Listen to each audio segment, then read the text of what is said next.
அந்த காமனம்பு என்னை சுட்டு பாவை நெஞ்சின் நாணம் சுட்டு மேகலையின் நூலறுக்கும் சேலை பொன்பூவே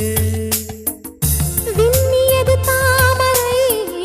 வண்டு தடும் நாளிலா பாவை மயில் சாயுதே மன்னவனின் மார்பிலோ முத்தத்தாலே பெண்ணே சேலை நெய்வேன் கண்ணே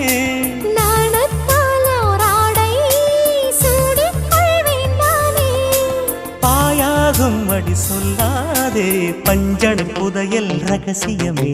சாய்ந்தாடும் சங்கில் துளி பட்டாலும் முத்தாகிடும் முத்துண்டே செம்பூவே